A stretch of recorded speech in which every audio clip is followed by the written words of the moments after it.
இந்த குரு வக்ர பயிற்சி நடக்கும்போது நீங்கள் உங்களுக்கு நல்லது சொல்கிற ஒரு குருமார்களை கண்ணில் பட்டிங்கன்னா ரொம்ப நல்லது. நேரில் போக முடியாது சார், வேறு ஊரில் இருக்காருன்னா வீடியோ கால் பண்ணுங்கள். சிம்பிள் டெக்னாலஜி வந்துருச்சு, யூஸ் பண்ணி எவ்வளோ நல்லதை சேர்த்துக்க முடியுமோ சேர்த்துக்கோங்க. 10ஆம் வீடு, அதையும் குரு பகவான் பார்க்கறதுனால உங்களுக்கு வேலை சம்பந்தமான விஷயங்கள்லாம் ரொம்ப நல்லபடியாக இருக்குது. சரிங்களா? முக்கியமாக அப்ராடு ட்ரை பண்ணுறவங்க தாராளமாக ட்ரை பண்ணலாம். இல்லை ஒரு இடத்துல வந்து நீங்கள் இப்போ வேலை செய்கிற இடத்துலேருந்து இன்னொரு பிரான்ச் மாறணும், இல்லை வேறு ஊர் மாறணுன்னாலும் அப்படி மாறினா உங்களுக்கு ப்ரொமோஷன் கிடைக்கணும், தாராளமாக பண்ணுங்க. ஏன்னா நான் ஒர்க் பண்ணும்போது எனக்கு வருஷம் ஒரு ப்ரொமோஷன் கிடச்சிது. என்னென்னா வருஷம் புதுசாக வேறு ஒரு ஊரில் ப்ராஜெக்ட் கிடைக்கும், டக்குன்னு நான் வாங்கிட்டு போயிடுவேன்.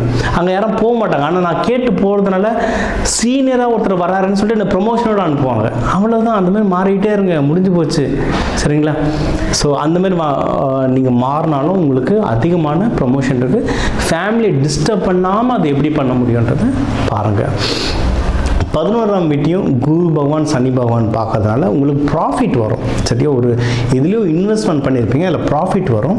ஆனால் அந்த ப்ராஃபிட்டை வந்து டாக்குமெண்டேஷன் பண்ணுங்க.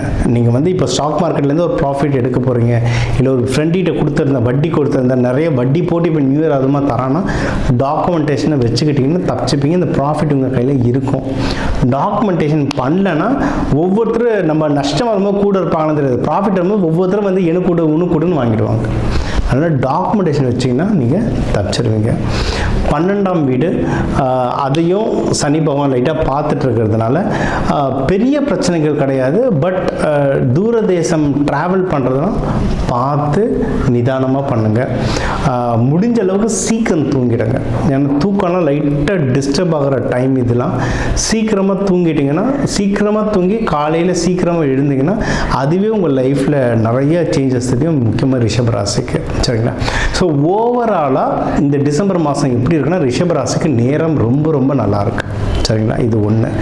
நீங்கள் வந்து இந்த பண விஷயத்தில் கொஞ்சம் உங்களுக்கு பணமும் வர இருக்குது, அதை வந்து கரெக்டாக நீங்கள் செலவு பண்ணிட்டீங்கன்னா இந்த டிசம்பர் மாதம் உங்களுக்கு சூப்பராக இருக்கும்.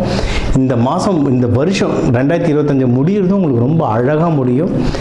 அடுத்து 2026 ஆரம்பிக்கிறதும் உங்கள் எல்லாருக்குமே சூப்பராக ஆரம்பிக்கும். எல்லாருக்கும் நல்லா ஆரம்பிக்க. Wish you happy new year.